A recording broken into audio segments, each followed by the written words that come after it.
warahmatullahi wabarakatuh dan semangat pagi, salam sejahtera buat kita semua. Salam Odah Hitam Bohma. Di sini kita akan mereview untuk motor grader XCMG 2605. Bagi teman-teman nanti yang akan mengikuti tes, apa-apa saja yang perlu kita perhatikan, bagian komponen-komponen bagian luar yang perlu kita perhatikan. Biasanya trainer nanti akan banyak menjebak kita, ya kan? Jadi jangan pernah ragu, kalau memang yakin.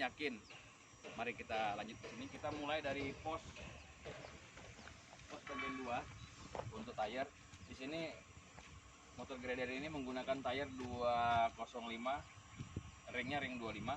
Yang perlu diperhatikan di bagian dalam pelang sini, di sini ada nut untuk kekencangan baut yang perlu diperhatikan. Siapa tahu bautnya kendor atau ada yang putus atau ada yang lepas.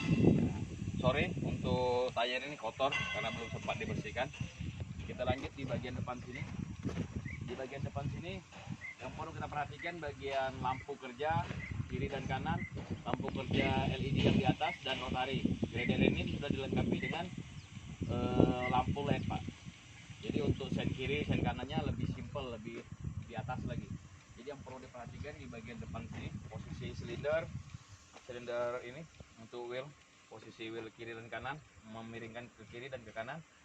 Di sini perlu diperhatikan hos-hos bagian di sini, bagian bawah sini jangan sampai ada hos-hos grease yang lepas sehingga tidak bisa melumasi di bagian busing-busing yang ada di silinder sini. Lanjut ke bagian sebelah sini. Nah, ini yang perlu kita perhatikan juga, jangan sampai ada yang lepas bagian bawah sini, baut-bautnya, hos-hosnya. Lanjut ke pos 1, Pak. Pos 1 perhatikan lagi di sekeliling tayar ini, takut ada yang robek atau ada yang retak-retak. Lanjut di bagian belakang. Nah, di sini ada silinder untuk steering, Pak. Steering kiri, steering kanan. Nah, di sini. Nah, ini silindernya. Jadi ini ada T-rodnya yang untuk bisa steering ke kiri, ke kanan. Di sini ada bagian frame. Bagian frame sini ada terletak lampu untuk mengerangi sopel di sini. Di frame bawah sini ada motor gear. Di sini ada swivel. Nah, ini silinder. Ini adalah silinder sopel racing. Dan di sini ada silinder silinder tipping, Pak ya. Ini untuk posisi kita seandainya ingin posisi silinder circle ini memiring ke kiri atau ke kanan.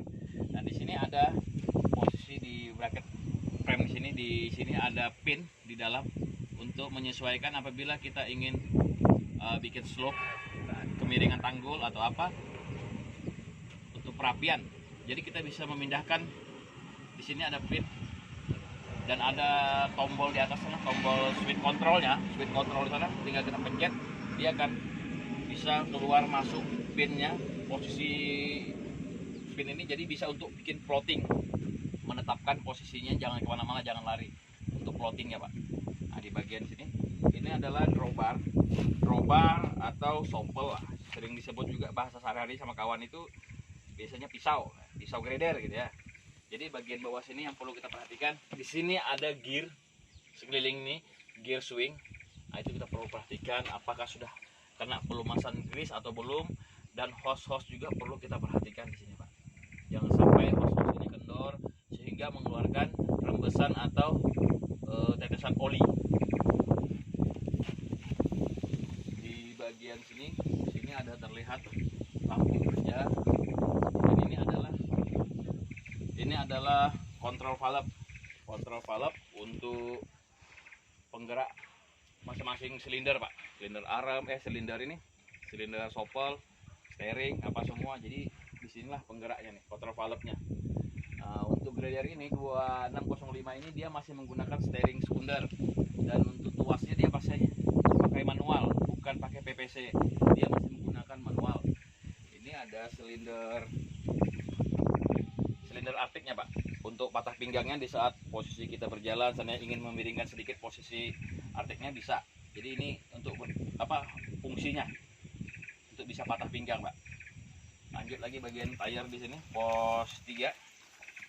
Cek lagi, pastikan lagi nut-nutnya jangan sampai ada yang kendor.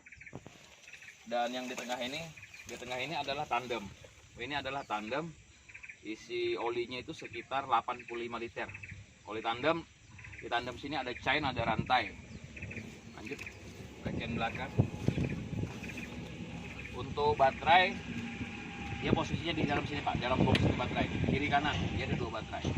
Nah di sini ada wadah tempat pengisian oli transmisi. Jadi untuk pengecekan oli transmisi dia di bagian bawah sini Pak. Di sini ada ini gelas ini untuk levelnya. Jadi untuk ngecek oli transmisi bisa di bawah sini kita lihat. Nah, ini dipasang bar posisi guard ini untuk mengantisipasi supaya jangan terkena benturan benda keras, batu di saat posisi mundur. Nah di itu ada cakram, posisi cakram parking brake-nya untuk brake. Nah di situ di tengah Pak, di belakang letaknya.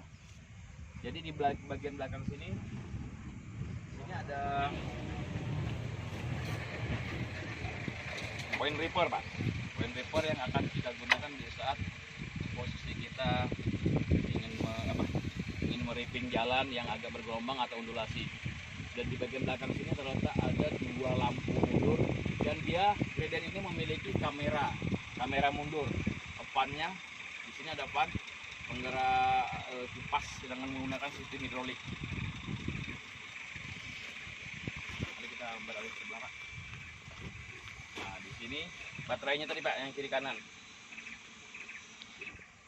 Di sini di bagian bawah sini ada terletak posisi guard tadi Pak ya, sama seperti yang sebelah kiri tadi. Lanjut di bagian sini. Di sini Pak, silinder yang sebelah kiri sama ya, sama yang sebelah kanan tadi. Tandemnya apa semua. Dan di sini ada silinder. Ini ada silinder tip namanya. Silinder tip ini untuk posisi sopel ini naik turun. Dan di sini ada silinder untuk drawbar sesuai dengan keinginan kita untuk memanjangkan sopel tadi ke kiri ke kanan, sesuaikan keinginan kita untuk di saat penyekrapan. Jadi posisi sopel ini bisa kita gunakan untuk normal, agak miring ke bawah, cut atau sebagainya Pak. Jadi nanti kita akan lanjut untuk P2H di bagian engine Pak.